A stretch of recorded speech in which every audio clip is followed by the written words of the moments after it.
नमस्कार दोस्तों, आपके अपने परिवार रोजगार विदंकित में आपका बहुत बहुत स्वागत है। मित्रों, आशा करता हूं कि आप सभी अच्छे होंगे, बढ़िया होंगे, खुशहाल होंगे और जहां भी होंगे एकदम बेहतरीन होंगे। मैं बात करूं तो सुबह के बज चुके हैं 9 और आप सभी को पता है कि 9 बजे एक बहुत बेहतरीन हमारी इतिहास बोलूं तो हिस्ट्री की क्लास चलती है, जैसे कि आप बाकी डेज से करते भी आ रहे हैं। तो सभी एक बार जल्दी से जुड़ जाएंगे। सुनील जी, जय श्री महाकाल सर जी, जय श्री महाकाल आपकी स्वीकार होगी। आशीष कुमार भी हैं यूपी के बिजनौर से, सुबह का नमस्कार सर जी, नमस्कार। ठीक है। ललतेश प्रजापति है ही ना, ठीक है। कुलदीप राठौर जी हमारे साथ हैं, बहुत बढ़िया। गुड मॉर्निंग सर जी, गुड मॉर्निंग, आप सभी की स्वीकार। और इसी के साथ मेरे प्यारों ये सेशन भी सैविंदर जी भी हमारे साथ हैं। शिवा किंग ऑफ हिस्ट्री के चरणों में बांदा की धरती से सादर प्रणाम, शिवा जी कह रहे हैं। सोनू कुमार शिवपुर की धरती से प्रणाम, गुरु जी प्रणाम। आपकी आशीष कुमार की इस्पाल सर को ऊपर चले गए अब तुम, ठीक है। चलो, ब्यूटी सिंह, चंचल सभी जो है जुड़ी चुके हैं। शुभम भी हैं, रितेश कुमार भी हैं, जय भीम सर जी, जय भीम। अवनीश कुमार भी हैं, मेरठ की धरती से सादर प्रणाम सर। चलो मित्रों, वैसे तो मैं बात करूं तो टॉपिक तो थोड़ा सा लेंथी हो गया, लेकिन मैं बात कर रहा हूंगा, जब टॉपिक लेंथी हुआ है तो पॉइंट भी आपके समझ में आ रहे होंगे। क्योंकि गवर्नर जनरल, मॉडर्न हिस्ट्री की यदि मैं बात करूं तो गवर्नर जनरलों का भी अपने में अलग ही अहम रोल है, और इसमें मैं सारी चीजें आपको जो है कराता ही चल रहा हूं, कंप्लीट होती भी चल रही हैं। कौन सा विभाग कैसे कब स्थापित हुआ, किस गवर्नर जनरल के शासनकाल में, इन सारी चीजों को हम करते चल ही रहे हैं बढ़िया तरीके से।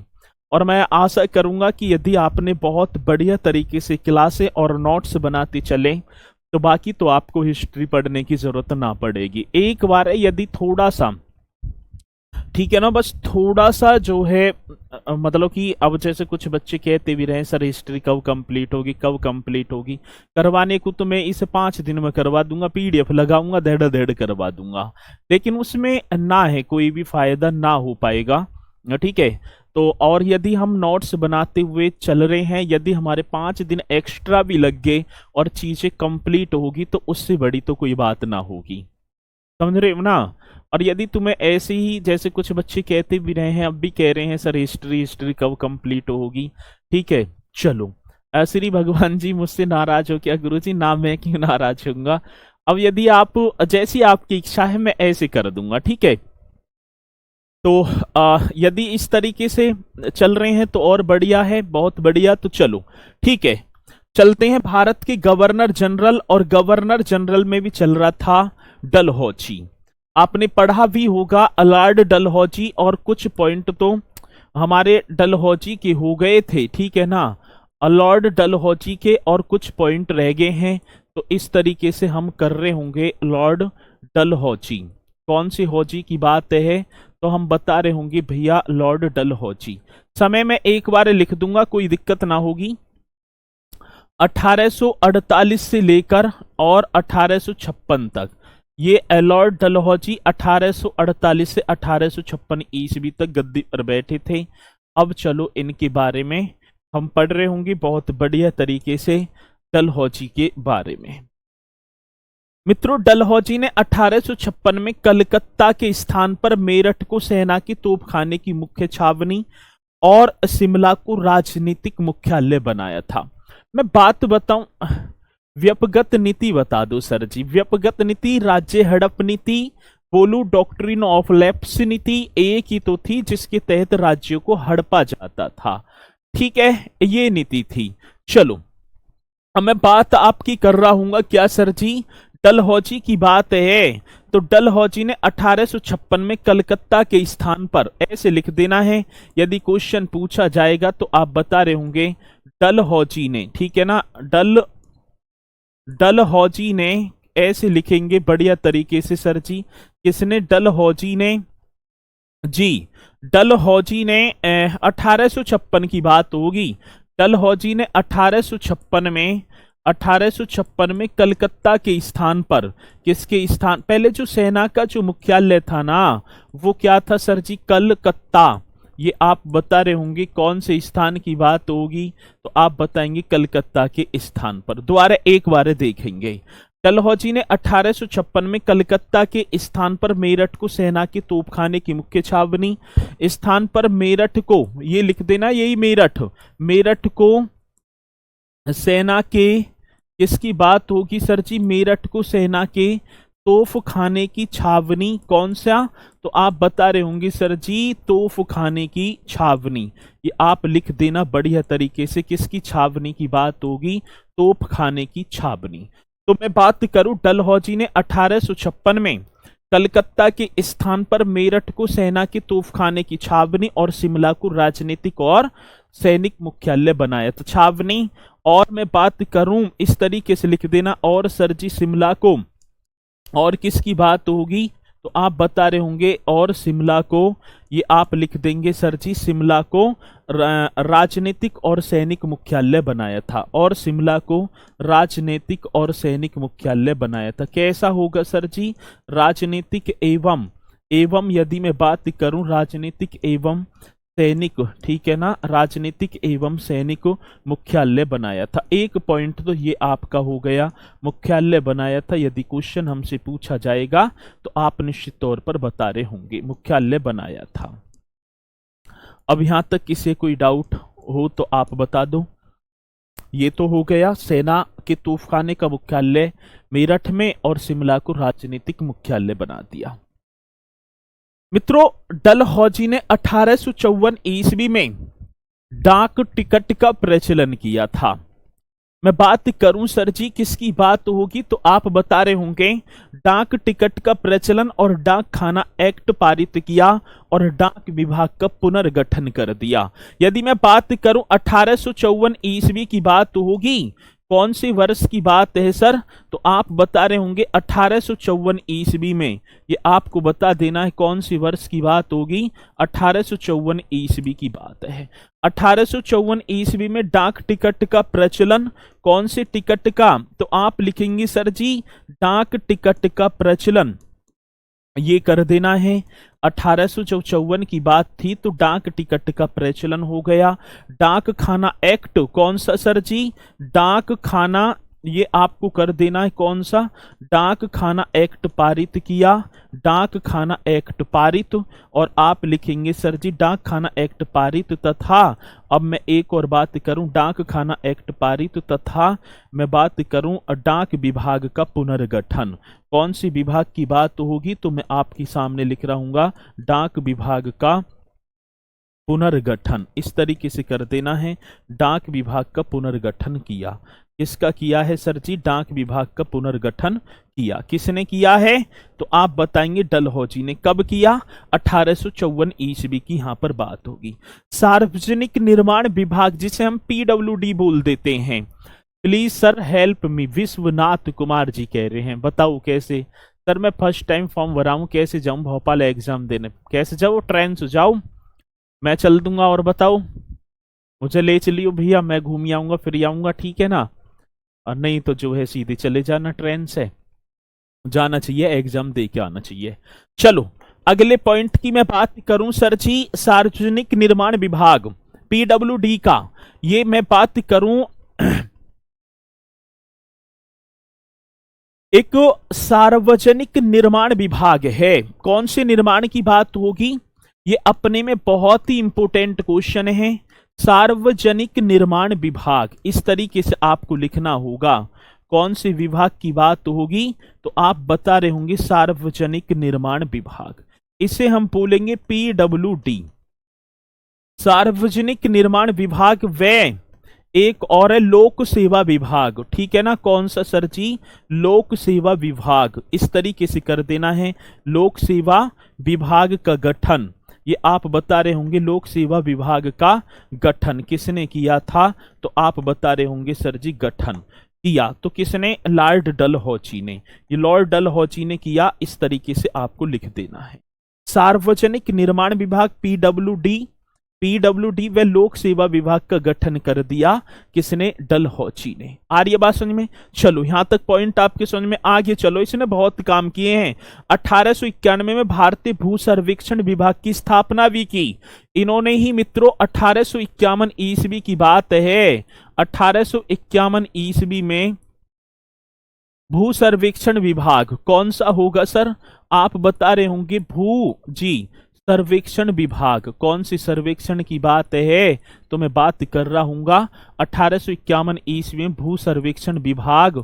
ये आपको बता देना है कौन से विभाग की बात होगी। भू सर्वेक्षण विभाग का गठन किया, ये भी आप कर देना है। भू सर्वेक्षण विभाग का गठन किया। यदि क्वेश्चन पूछा जाएगा किया तो आप निश्चित तौर पर बता रहे भी होंगे।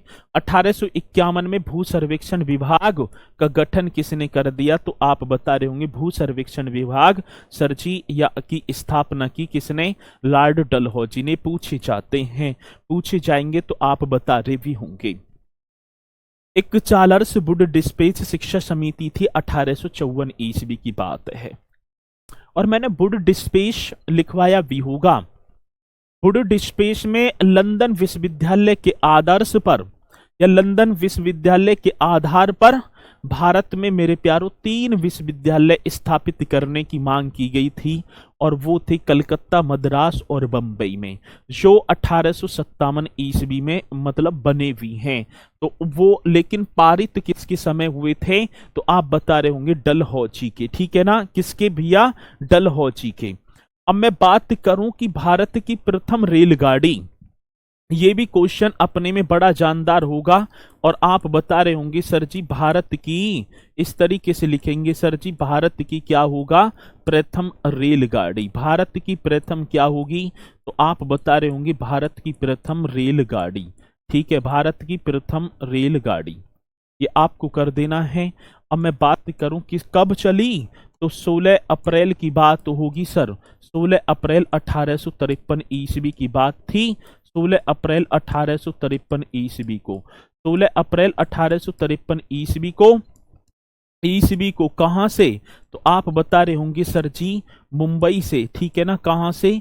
मुंबई से थाने के बीच। तो आपको लिख देना है किसके बीच होगा? मुंबई से थाने के बीच होगी। और मैं बात करूं कितने किलोमीटर, तो आप बता रहे होंगे 34 किलोमीटर ये चलती है। मुंबई से थाने के बीच 34 किलोमीटर। तो भारत की प्रथम रेलगाड़ी की यदि मैं बात करूं तो आप बता देना सर जी ये मुंबई से थाने के बीच चल रही है। 16 अप्रैल की बात थी, वर्ष था 1853। अभी क्वेश्चन एक पूछा गया, क्या पूछा गया सर जी? डलहौजी को भारत में रेलवे का जनक कहा जाता है या भारतीय रेलवे का पिता में। यदि मैं बात करूं किसकी बात होगी, तो भारतीय रेलवे का पिता में किसे कहा जाता है? डलहौजी को। क्वेश्चन बड़ा इंपोर्टेंट होगा और आएगा तो आप बता रहे होंगे भारतीय सर जी रेलवे का, ये आपको लिख देना है भारतीय रेलवे का पिता में है। इस तरीके से हम बता रहे होंगे भारतीय रेलवे का पिता में है किसे कहा जाता है? तो भारतीय रेलवे का पिता में है डलहौजी को कहा जाता है। किसे कहा जाता है मेरे प्यारों? तो आप बता देना सर जी डलहौजी को कहा जाता है। मोस्ट इंपोर्टेंट क्वेश्चन बन रहा होगा और इनको ही भाई साहब भारतीय रेलवे का पिता में कहा जाता है। आ रही है बात समझ में? कराची, मुंबई व कलकत्ता में बंदरगाहों को विकसित किया गया। इनके समय कराची, मुंबई और कलकत्ता के जो बंदरगाह हैं किस गवर्नर जनरल के शासन काल में विकसित किया गया था? तो डलहौजी के शासन काल में। ये भी पॉइंट आप लिख ही देंगे क्योंकि पूछे जाते हैं। ठीक है ना? कराची, मुंबई एवं कलकत्ता में बंदरगाहों को, ठीक है ना, किस किस की बात होगी सर जी? एक आप बता रहे होंगे कराची, ठीक है जी, एक क्या होगा? मुंबई, एक क्या होगा? मुंबई, व एक क्या होगा? कलकत्ता। इस तरीके से लिख देना है। अब तो आज मैं बात करूं कोलकाता होगा, कराची, मुंबई व कलकत्ता में बंदरगाहों को, ये जो 3 जो जगह हैं जो इनमें जो बंदरगाह है मेरे प्यारों, किसकी बात होगी सर? बंदरगाहों को विकसित किया गया था। मोस्ट इंपोर्टेंट क्वेश्चन होगा तो आप बता रहे होंगे सर जी विकसित किया गया। क्या किया गया, विकसित किया गया था। ये भी आपको बताना होगा यदि क्वेश्चन आएगा तो मैं बताऊं। कराची, मुंबई व कलकत्ता में बंदरगाहों को विकसित किया गया। ठीक है, 1853 में चार्टर एक्ट भी पारित हुआ। और मेरे प्यारों, मैं बात करूं सिविल सेवा की जो परीक्षाएं हैं उनको अभी जो है इन्होंने स्टार्ट करवा दिया। तो मैं बात करूं 1853 का चार्टर एक्ट कब पारित, इन्हीं के समय, भाई समय तो इनका ही है। और सिविल सेवा के लिए प्रतियोगिता परीक्षा की व्यवस्था की गई। यदि क्वेश्चन पूछूं मैं आपसे सिविल सेवा के लिए कौन सी सेवा की बात है सर, तो आप क्यों ना लिख देते सिविल सेवा के लिए, ठीक है ना। सिविल सेवा के लिए प्रतियोगी परीक्षा जो होती है, मैं बात करूं कौन सी, सिविल सेवा के लिए प्रतियोगी परीक्षाओं की मेरे प्यारों, आप बता रहे होंगे कौन सी प्रतियोगी, मोस्ट इंपोर्टेंट क्वेश्चन है। प्रतियोगी परीक्षा की व्यवस्था की गई। किसकी व्यवस्था की बात है, प्रतियोगी परीक्षा की व्यवस्था की गई। क्वेश्चन अपने में बहुत इंपोर्टेंट होगा। व्यवस्था की गई तो आप लिख भी रहे होंगे, व्यवस्था की गई। सिविल सेवा के लिए प्रतियोगी परीक्षा की व्यवस्था की गई। उम्र 18 से 23 वर्ष रखी गई। ये भी पॉइंट आपको लिख देना है सर जी। उम्र तो मात्र भैया उम्र 18 से 23 वर्ष निर्धारित की गई। वर्ष क्या की गई, 18 से 23 वर्ष निर्धारित की गई। तो ये भी अपने में मोस्ट इंपोर्टेंट क्वेश्चन है कि गई आएगा तो आप बता रहे होंगे, आएगा तो आप निश्चित तौर पर बताएंगे भी, ठीक है। चलो, तो ये पॉइंट भी पूछे जाते हैं। और भारत में सर्वप्रथम सिविल सेवा परीक्षा में सफलता 1863 ईस्वी में सत्येंद्र नाथ टैगोर ने प्राप्त की थी। इस क्वेश्चन को भी हम यहीं लिख दें तो कोई दिक्कत ना होगी। भारत में सर्वप्रथम किसकी बात होगी मेरे प्यारों, तो मैं बात करूं सर जी भारत में, इस तरीके से लिख रहे होंगे, भारत में सर्वप्रथम सिविल सेवा, ठीक है ना, कौन सी सेवा की बात होगी, तो भारत में सर्वप्रथम, ठीक है ना, सिविल सेवा परीक्षा में सफलता। तो भारत में सर्वप्रथम सिविल सेवा में कौन सी सेवा की बात होगी मेरे प्यारों, तो आप बता रहे होंगे सिविल सेवा में। तो भारत में सर्वप्रथम सिविल सेवा में कौन सी सेवा की बात होगी, तो सिविल सेवा में जो सफलता है, सिविल सेवा में सफलता 1863 ईस्वी में, कौन सी वर्ष की बात होगी, 1863 ईस्वी में सत्येंद्र, ठीक है ना, नाथ, जो सत्येंद्र नाथ, ऐसे कर देंगे, सत्येंद्र नाथ टैगोर को, ठीक है। किसको भैया, सत्येंद्र नाथ टैगोर को मिली थी। किसको मिली थी, सत्येंद्र नाथ टैगोर को मिली थी। मोस्ट इंपोर्टेंट क्वेश्चन होगा, जब आएगा तो आप निश्चित तौर पर क्वेश्चन का जवाब भी हमें दे पा रहे होंगे। तो भारत में सर्वप्रथम सिविल सेवा में सफलता 1863 ईस्वी में सत्येंद्र नाथ टैगोर को मिली थी। भारत में सर्वप्रथम सिविल सेवा परीक्षा का केंद्र, यदि मैं बात करूं कि भारत में सर्वप्रथम सिविल सेवा परीक्षा का केंद्र मेरे प्यारों प्रयागराज में मनाया गया था, 1922 ईस्वी की बात है। ये जब सिविल सेवा की बात आई है तो आप लिख क्यों ना देते। भारत में यदि मैं बात करूं सर जी, भारत में किसकी बात है मेरे प्यारों, तो मैं बात कर रहा हूंगा भारत में सर्वप्रथम किसकी बात है, तो भारत में सर्वप्रथम सिविल सेवा परीक्षा का केंद्र, कौन सी परीक्षा की बात होगी, तो आप लिख देना सिविल सेवा। सर जी भारत में सर्वप्रथम सिविल सेवा जो परीक्षा है, जो परीक्षा होगी ना, सिविल सेवा परीक्षा का केंद्र, इस तरीके से आप बता रहे होंगे सिविल सेवा परीक्षा का केंद्र। तो भारत में सर्वप्रथम सिविल सेवा परीक्षा का केंद्र प्रयागराज में 1922 में, केंद्र 1922 में मैं लिख दूं तो कोई दिक्कत ना हो, 1922 में प्रयागराज में मनाया गया था। किस में सर जी, तो आप बता रहे होंगे प्रयागराज में बनाया गया था, ठीक है, मनाया ना बनाया गया था। तो एकदम राइट हो रहा होगा और क्वेश्चन आएगा तो आप निश्चित तौर पर क्वेश्चन का जवाब भी हमें देंगे। तो भारत में सर्वप्रथम, सर पागी बलिया से अभिषेक वर्मा ककेशपाल सर को साधारण परिणाम आपकी स्वीकार है, ठीक है, बहुत बढ़िया कर दिया ना दिमाग खराब। आयुष कुमार ने कोर्स कब खत्म होगा, और अभी थोड़ी देर पहले मैं समझा के चला हूं सारी चीजन ने, फिर वही बात, ठीक है। चलो समझा दो भैया विनय। ये भी पॉइंट आपको बताना है। नाविकों की स्थिति में सुधार हेतु मर्चेंट सर्विस एक्ट, आपने देखा होगा मर्चेंट नेवी की वैकेंसी निकलती है, तो नाविकों की बात होगी, उनकी स्थिति में सुधार हेतु एक मर्चेंट नाविक एक्ट भी बनाया। तो ये भी आप लिख देंगे सर जी, नाविकों की स्थिति में सुधार हेतु किसकी स्थिति की बात है, तो आप लिख रहे होंगे सर जी नाविकों की, जी सर, नाविकों की स्थिति में सुधार हेतु किसकी बात होगी मेरे प्यारो, तो मैं बात कर रहा हूंगा नाविकों की स्थिति में, जी सर जी, सुधार हेतु किसकी बात है मेरे प्यारो, तो मैं बात करूं सर जी नाविकों की स्थिति में सुधार हेतु एक जो है कौन सा act, merchant service act.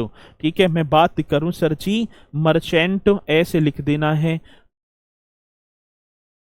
Merchant, ठीक है ना, मर्चेंट सर्विस एक्ट, कौन से एक्ट की बात होगी मेरे प्यारो, मर्चेंट सर्विस एक्ट बनाया, मर्चेंट सर्विस एक्ट, ठीक है ना, मर्चेंट सर्विस एक्ट भी बनाया। तो ये भी आप पॉइंट लिख देंगे यदि क्वेश्चन पूछा जाएगा, नाविकों की स्थिति में सुधार हेतु मर्चेंट सर्विस एक्ट बना दिया। डलहौजी ने किस राज्य को ऋण के बदले में अंग्रेजी साम्राज्य, मतलब कि देखो एक बरार था, बरार, अब राज्य हड़प नीति की तो बात होगी, किसकी बात है, राज्य हड़प नीति के तहत ऋण के बदले में, मतलब ऋण दिया है और उस देसी रियासत बरार के निजाम को ही खरीद लिया, ऐसा भी क्वेश्चन हमसे परीक्षा में पूछा जाता है।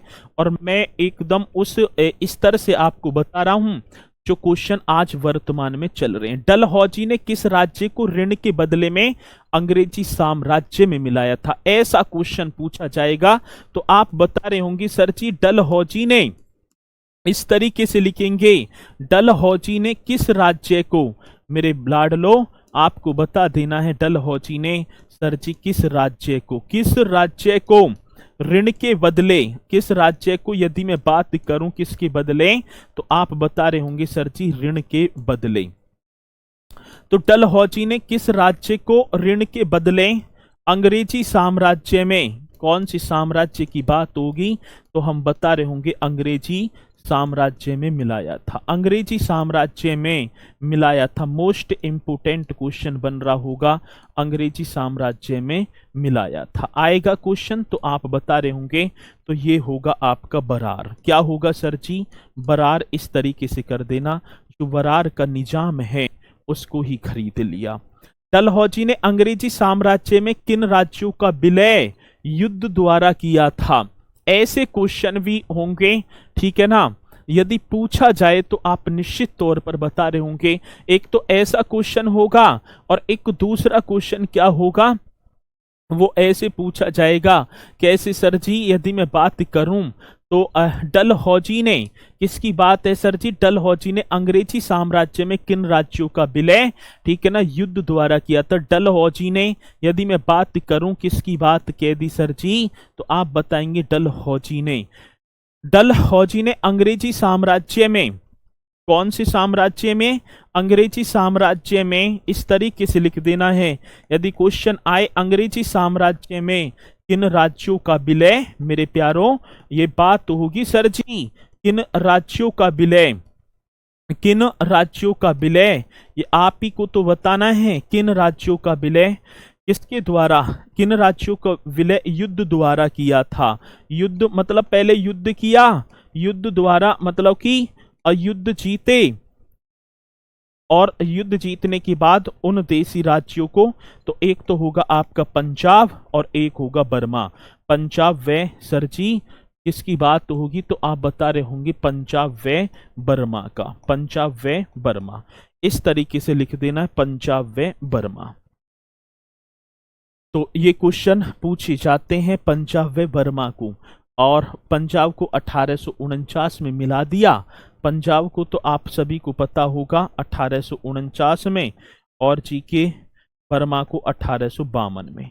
तो ये था डलहौजी से संबंधित क्वेश्चन, और मैंने पूरी ऐसी कोशिश की है, यदि आपने याद करे वो सेलेक्टेड पॉइंट आप इस परीक्षा की तो तैयारी कर रहे हैं। आने वाली परीक्षा में यदि इन नोट्सों को, यदि हिस्ट्री की जो है आपने नोट्स बनाए हैं और हिस्ट्री के नोट्सों को आप देखो, एक बार इस लेवल से तैयारी आपने करी, मैं देखो परीक्षा में अभी समय है तो उसी लेवल से मैं आपको लेकर चला, भाग दौड़ ना होगी तो बढ़िया तरीके से आपकी सारी चीजें कंप्लीट हो रही होगी। आ रही है बात समझ में? प्रदीप यादव जी, चलो इसी के हेडिंग डालनी है, ब्रिटिश ताज के अधीन भारत। किसके अधीन? अब हेडिंग डाल देना है सर जी, ब्रिटिश ताज के अधीन।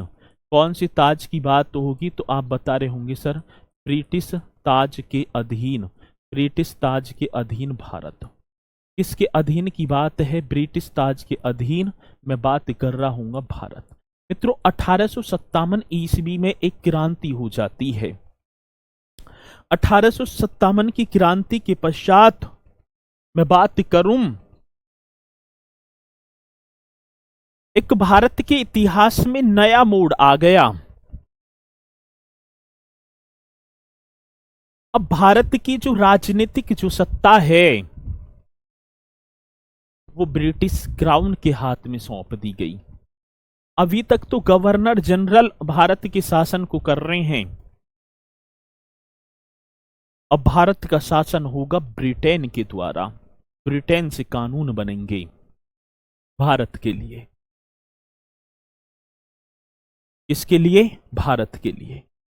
तो इसमें लिखने की तो 1857 क्रांति के पश्चात भारतीय शासन की मैं बात करूं, भारत की शासन व्यवस्था में एक नया अध्याय स्टार्ट हो जाता है।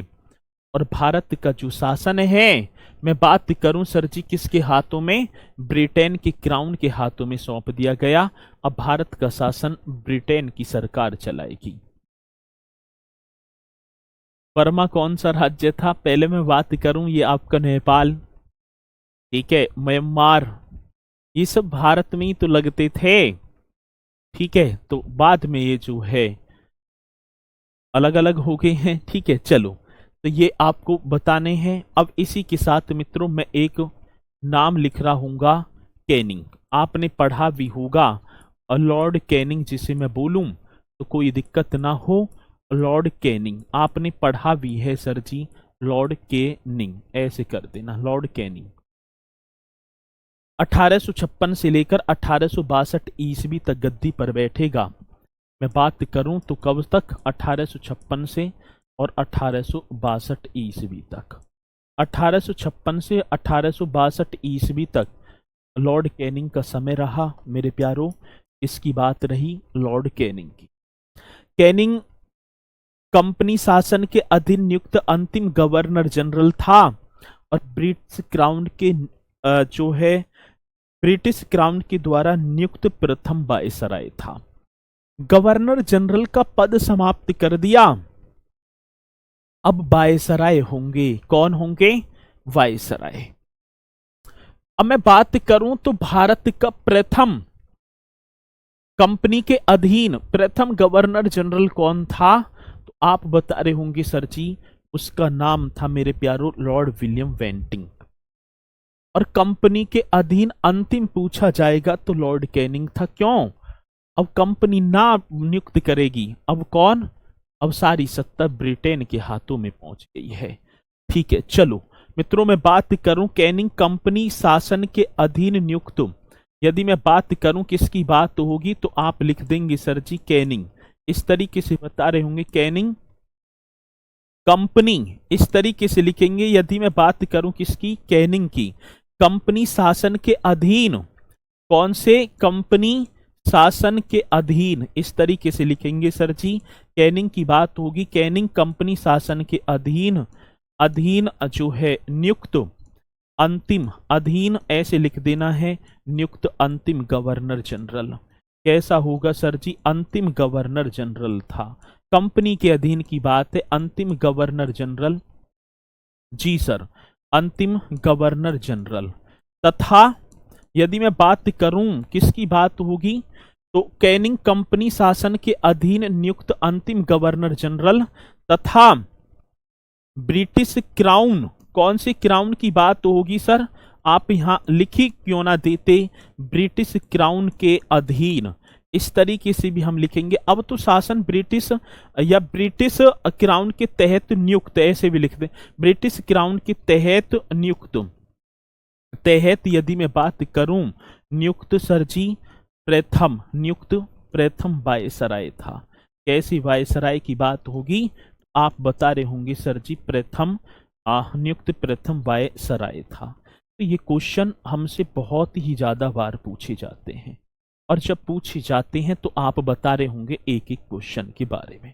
तो कंपनी के अधीन तो अंतिम, और ब्रिटिश क्राउन के अधीन या तहत प्रथम होगा। तो भारत का प्रथम वायसराय यदि हमसे पूछा जाए, प्रथम वायसराय यहाँ लिख ही रहा है, और यदि मैं लिख भी दूं तो आप बता देना सर जी भारत का प्रथम वायसराय कौन था।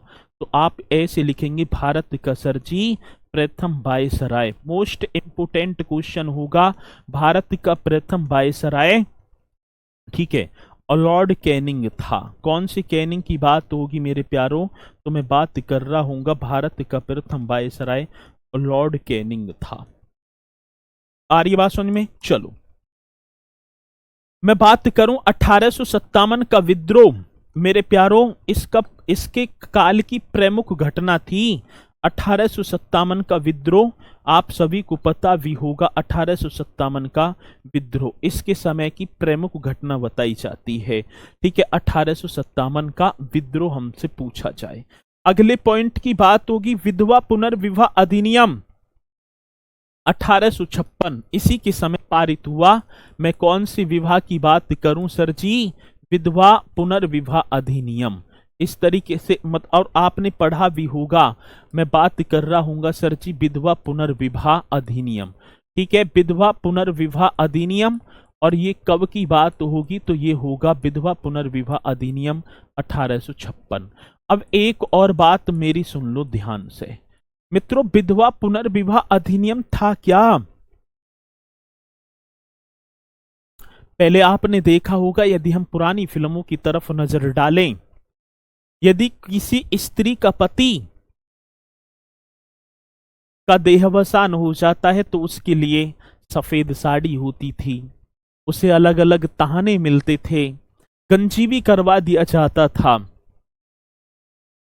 दूसरी शादी ना कर सकती थी। लेकिन जब 1856 ईस्वी में विधवा पुनर्विवाह अधिनियम आया तो मेरे प्यारों प्रयास था, विधवा पुनर्विवाह अधिनियम पारित हो गए 1856 में। ठीक है, और मैं बात करूं ये धारा 15 से विधवा विवाह को कानूनी मान्यता इन्हीं के समय मेरे प्यारों प्राप्त हुई है। धारा कौन सी है भैया, तो आप बताएंगे धारा 15, मतलब विधवा पुनर्विवाह अधिनियम की धारा जो थी धारा 15, इस तरीके से करेंगे धारा 15 से विधवा पुनर्विवाह अधिनियम 1856, धारा 15 से, धारा क्या होगी 15 से कानूनी मान्यता। कौन सी मान्यता की बात होगी मेरे प्यारों, तो हम बता रहे होंगे कानूनी मान्यता प्राप्त हुई।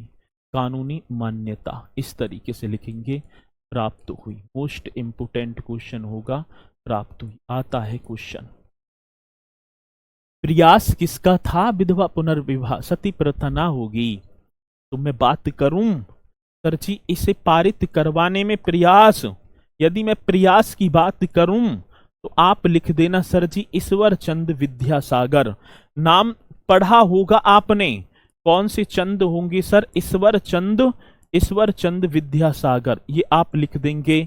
बहुत मोस्ट इंपोर्टेंट क्वेश्चन है ईश्वर चंद विद्यासागर जी।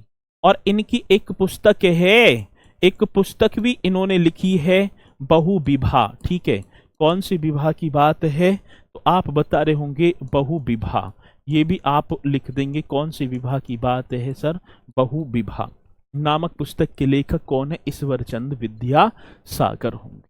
ये पूछे जाते हैं क्वेश्चन, जब पूछे जा रहे होंगे तो आप भी निश्चित तौर पर मुझे बता रहे होंगे। ठीक है, चलो जी, इन्हीं के समय पारित होता है मित्रों सामान्य सेवा भर्ती अधिनियम, जनरल सर्विस अनलिस्टमेंट एक्ट 1856 में इन्हीं के समय पारित हुआ। सामान्य मैं बात करूं सेवा भर्ती अधिनियम, मेरे प्यारों कौन से अधिनियम की बात होगी, सामान्य, इस तरीके से लिख देना है सामान्य, ठीक है ना। सेवा भर्ती अधिनियम, कौन से सामान्य जी, सेवा, सामान्य सेवा भर्ती अधिनियम, कौन से अधिनियम की बात है, सामान्य सेवा भर्ती अधिनियम। और मैं बात करूं ये अधिनियम कब पारित होता है सर, सामान्य सेवा भर्ती अधिनियम 1856, ये भी आप लिख देंगे।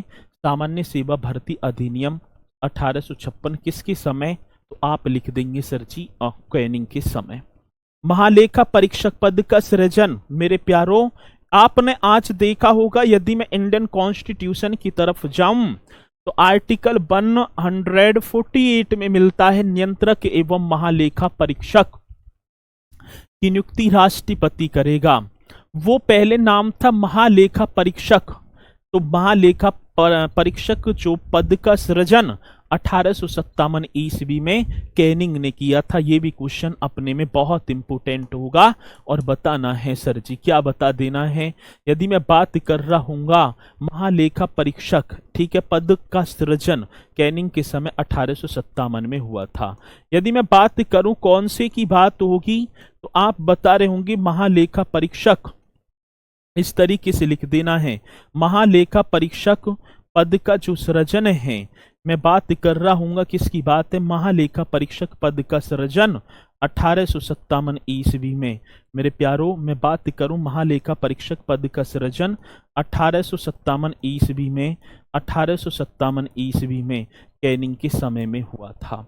1857 ईस्वी में यदि मैं बात करूं किसके समय, कैनिंग के समय में हुआ था। कैनिंग के समय में कैनिंग के समय में हुआ था। ये भी क्वेश्चन अपने में बड़ा जानदार होगा और आएगा तो आप बता भी रहे होंगे।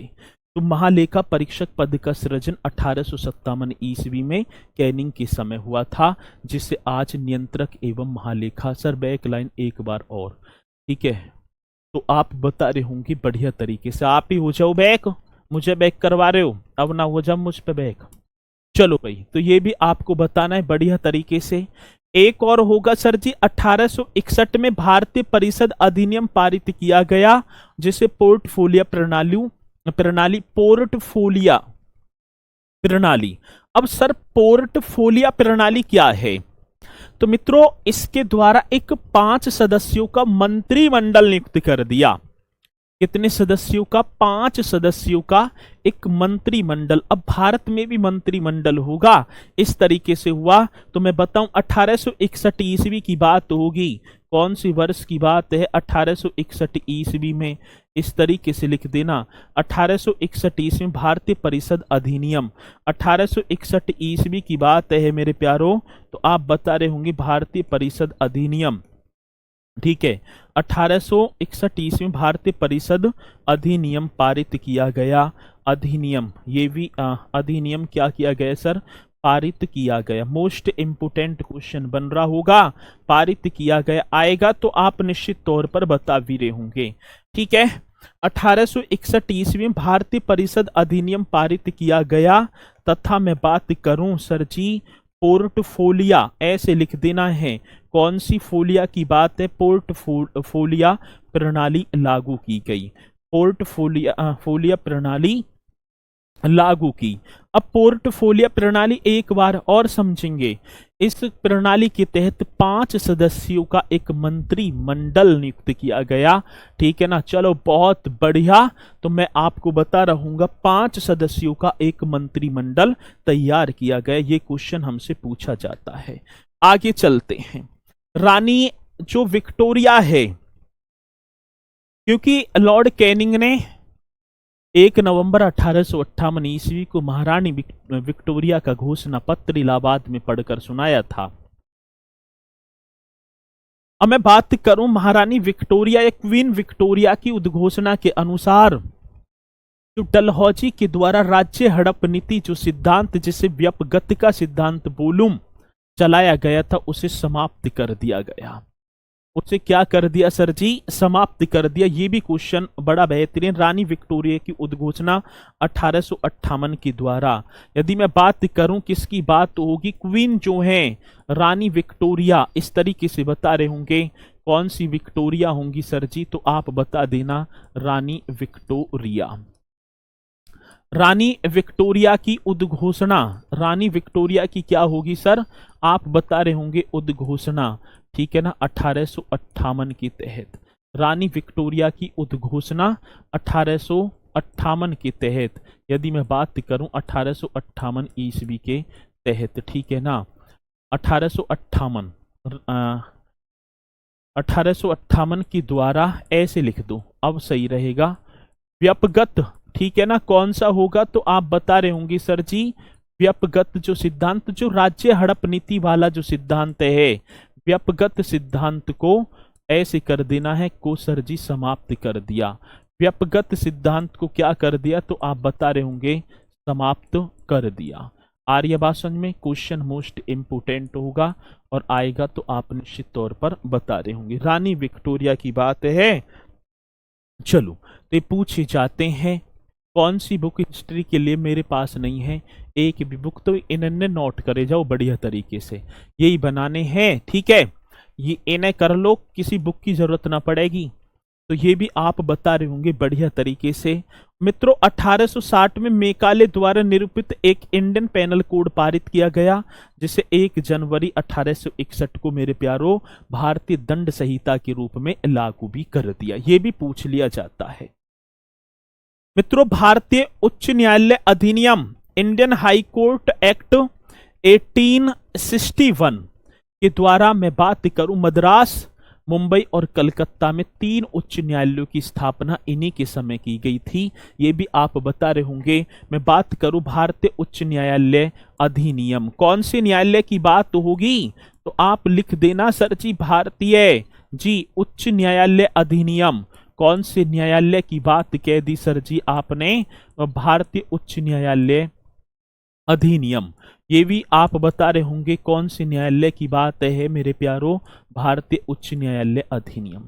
तो भारतीय उच्च न्यायालय अधिनियम आ गया। इंडियन हाई कोर्ट एक्ट 1861 की बात होगी, ठीक है ना। तो आप बताएंगे सर जी भारतीय उच्च न्यायालय अधिनियम 1861। यदि मैं बात करूं इसे हम क्या बोल देंगे सर जी? हम बोल देंगे इंडियन, ठीक है ना, हाई कोर्ट। कौन सा कोर्ट होगा? तो आप बता रहे होंगे सर जी इंडियन हाई कोर्ट।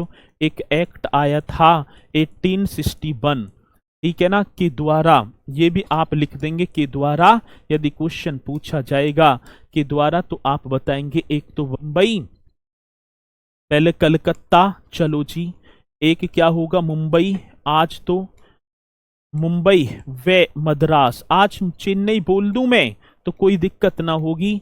मद्रास में भैया उच्च न्यायालय स्थापित किए गए। कौन से न्यायालय? मतलब हाई कोर्ट, उच्च न्यायालय स्थापित किए गए। ये भी आप बता रहे होंगे उच्च न्यायालय स्थापित किए गए। मोस्ट इंपोर्टेंट क्वेश्चन है, स्थापित किए गए आएगा तो आप निश्चित तौर पर बता भी रहे होंगे, ठीक है। भारतीय उच्च न्यायालय अधिनियम की बात होगी। यदि क्वेश्चन पूछा जाएगा तो आप निश्चित तौर पर ऐसे क्वेश्चन का जवाब भी हमें, कभी नाम नहीं लेते हैं सर जी, अरे भैया नाम इलम ठीक है। चलो राहुल कुमार जी, हाँ कंबाइंड पीडीएफ मिलेगी, बाद में मिलेगी, ठीक है, चिंता करने की जरूरत नहीं है। चलो यहां तक पॉइंट आपके समझ में आ गया होगा। और अब बंगाल में नील विद्रोह 1859-60 में इन्हीं के समय हुआ था। एक बंगाल में नील विद्रोह हुआ था। यदि मैं बात करूं सर जी बंगाल में कौन सा विद्रोह, तो आप लिख देंगे बंगाल में, मैंने यही लिख दिया विद्रोही, बंगाल में नील विद्रोह। यदि हमसे पूछा जाएगा तो आप बताएंगे सर जी 1859 की बात थी और वर्ष 1860 में हुआ, ठीक है ना। बंगाल में नील विद्रोह 1859-60 में हुआ था और उस समय भारत का गवर्नर जनरल या वायसराय मैं बोलूं तो आप कैनिंग बता देंगे। 1859 में कंपनी के यूरोपीय सदस्यों द्वारा श्वेत विद्रोह भी हो गए 1859 में। ये भी आप लिख रहे होंगे कौन सी वर्ष की बात है सर, तो आप बताएंगे 1859 में, ठीक है ना। 1859 में कंपनी के जो यूरोपीय सदस्य हैं तो आप लिख देना सर जी कंपनी के यूरोपीय सदस्यों द्वारा किसकी बात होगी मेरे प्यारों, तो मैं बात बता रहूंगा। तो 1859 में कंपनी के यूरोपीय सदस्यों द्वारा, इस तरीके से लिखेंगे, यूरोपीय सदस्यों द्वारा बताना है 1859 में कंपनी के यूरोपीय सदस्यों द्वारा श्वेत विद्रोह, कौन से विद्रोह की बात होगी मेरे प्यारों, तो मैं बात कर रहा हूंगा श्वेत विद्रोह हुआ था, ठीक है ना, श्वेत विद्रोह हुआ था। चलो जी, तो ये क्वेश्चन भी पूछा जाता है और ये क्वेश्चन होंगे, ठीक है ना, तो आप बता रहे होंगे भैया ये क्वेश्चन होंगे आपके कैनिंग से, और मैं आशा करूंगा कि एक भी पॉइंट ऐसा ना है जो आपके लिए परीक्षा की दृष्टि से इंपोर्टेंट ना हो। चलो आगे, लॉर्ड एलिंगन प्रथम, दूसरा डाल देना है यहां, ठीक है ना, दूसरे जो आया है उसका नाम होगा लॉर्ड एलिग्न, एलिग्न ऐसे कर देना है, और प्रथम, लॉर्ड एलिंगन प्रथम, इस तरीके से आप बताएंगे। अब गद्दी पर जो वायसराय आया, लॉर्ड एलिंगन प्रथम आया, जो 1862 से 63 तक रहा। मैं बात करूं 1862 से 1863 ईस्वी तक, लॉर्ड एलिंगन प्रथम, इस तरीके से आप बताएंगे, और समय इनका भाई साहब 1862 से 63 तक रहा। वहाबी आंदोलन, इनके समय में एक आंदोलन चला था जिसका नाम था वहाबी,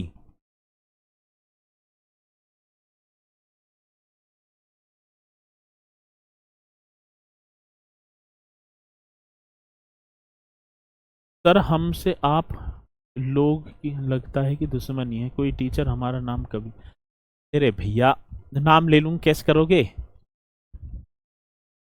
यहीं आ जाओगे फिर वापिस, इतनी खुशी की मार है। अब तुम सारे के सारे एजुकेटेड हो, नाम ना लेते, अब मैंने चलो बोल भी दिया कि भैया आकाश निषाद ही कह रहे हैं। अब ये इतने सारे बच्चे जुड़ रहे हैं ना, पता हो आकाश निषाद कौन है, मैं ही ना जानता आकाश निषाद कौन है भैया। अब एक ही कोई आकाश निषाद थोड़ी होंगे। चलो तो इसमें कुछ भी ना है, नाम वगैरह, नाम जब ही होगा जब आपको सिलेक्शन होगा, वो अलग ही नाम होगा तब, ठीक है। अब क्या पता चल रही है, कुछ भी ना पता चल रही। चलो मित्रों, वहाबी आंदोलन का दमन किया था इन्होंने। पहली बात मैं बात करूं, आप बता रहे होंगे कौन से आंदोलन की बात होगी सर, आप यहां लिख रहे होंगे वहाबी आंदोलन का दमन, कौन से आंदोलन की बात होगी, तो वहाबी आंदोलन का दमन, एक बात तो ये होगी। चलो किसने कर दिया, एलिंगन प्रथम ने। मित्रों धर्मशाला हिमाचल की बात है, हिमाचल प्रदेश में पड़ता है, अपने पद पर रहते हुए इनकी मृत्यु हो गई थी, ठीक है। तो मैं बात करूं 1863 ईस्वी की बात ही होगी, तो धर्मशाला हिमाचल प्रदेश में इनकी पद पर रहते हुए 1863 में मृत्यु हो गई थी, ठीक है। तो मैं बात कर रहा हूं सर धर्मशाला, ये कहां पड़ता है, धर्मशाला हिमाचल प्रदेश में, तो आप लिख देंगे धर्मशाला इस तरीके से, और ये धर्मशाला कहां होगा, तो आप बता रहे होंगे हिमाचल प्रदेश में। तो धर्मशाला हिमाचल प्रदेश में पद पर रहते हुए, पद पर रहते हुए ऐसे लिख देना है, रहते हुए 1863 ईस्वी की बात होगी, रहते हुए 1863 ईस्वी में, इस तरीके से कर देना, 1863 ईस्वी में इनकी मृत्यु हो गई। इनकी क्या हो गई सर जी, तो आप बता रहे होंगे इनकी मृत्यु हो गई, मृत्यु हो गई, ये आपको बता देना है, इनकी क्या हो गई, मृत्यु हो गई। चलो आ रही है बात समझ में, ये हो गए सर जॉन लॉरेंस 1863 से 1869 तक। अगला तीसरा जो आया है सर जॉन लॉरेंस, आपको छाप देना है सर जॉन, ठीक है ना, लॉरेंस ऐसे बताएंगे, सर जॉन लॉरेंस, ये आपको नाम लिख देना है, और ये 1863 से लेकर 1869 ईस्वी तक गद्दी पर बैठे हैं सर जॉन लॉरेंस, ठीक है। 1863 से 1869, 1857 के विद्रोह के समय सर जॉन लॉरेंस पंजाब का गवर्नर था। ये भी क्वेश्चन बड़ा बेहतरीन है। जब 1857 का विद्रोह हुआ था, तो 1857 के, यदि मैं बात करूं विद्रोह के समय मेरे प्यारों, 1857 के विद्रोह के समय ऐसे लिख देना है, 1857 के विद्रोह के समय लॉरेंस क्या होगा सर जी, लॉरेंस पंजाब का, ये आप बता रहे होंगे पंजाब का गवर्नर था। लॉरेंस कहाँ का सर जी? पंजाब का गवर्नर था। मोस्ट इंपोर्टेंट क्वेश्चन बन जाता है। मैं बात करूं 1865 में भारत और यूरोप के बीच प्रथम समुद्री टेलीग्राफ सेवा इन्हीं के समय शुरू होती है। तो आप लिख देना 1865 ईस्वी में। ठीक है, किसकी बात होगी सर? 1865 ईस्वी की बात है।